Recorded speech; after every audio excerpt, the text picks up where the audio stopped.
اور ہمارے نبی صلی اللہ علیہ وسلم کی عادت مبارکہ بھی یہی تھی، آپ غریبوں کے ساتھ بڑا اچھا سلوک کرتے تھے۔ ایک دفعہ نبی علیہ السلام کے زمانے میں ایک عورت کالے رنگ کی،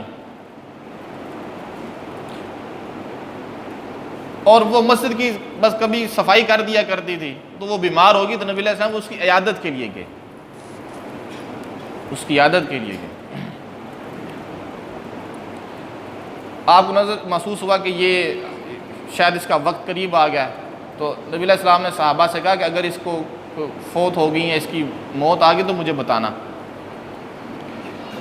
اب اللہ کا کرنا ایسا، وہ رات کے وقت فوت ہوئی، مسلمانوں نے رات کو ہی اس کی نماز جنازہ پڑھ دی اور اس کو دفن کر دیا، اور نبی علیہ السلام کو بتانا مناسب نہیں سمجھا کہ نبی علیہ السلام کو اب رات کافی ہو چکی ہے، بتانے کی ضرورت نہیں ہے۔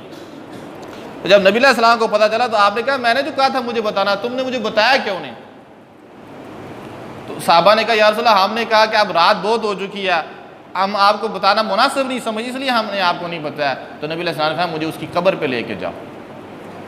مجھے اس کی قبر پہ لے کے جاؤ۔ چنانچہ نبی علیہ السلام اس کی قبر کے اوپر گئے اور وہاں جا کر دوبارہ نماز جنازہ پڑھی۔ مسلمانوں نے اگرچہ پڑھ دی تھی، نبی علیہ السلام نے نہیں پڑھی تھی، تو نبی علیہ السلام یہ حق رکھتے ہیں کہ اگر کسی کی نماز جنازہ آپ پڑھی بھی جا چکی ہو تو نبی علیہ السلام بعد میں، یہ اختیار ہے نبی علیہ السلام کو۔ تو نبی علیہ السلام وہاں گئے اور آپ نے وہاں جا کے نماز جنازہ پڑھی، اور آپ نے پھر وہاں یہ بھی ارشاد فرمایا یہ جتنا بھی قبرستان ہے یہ سارا اندھیروں سے بھرا ہوا تھا، میری اس نماز جنازہ پڑھنے سے اللہ نے سب قبروں کو نور سے بھر دیا۔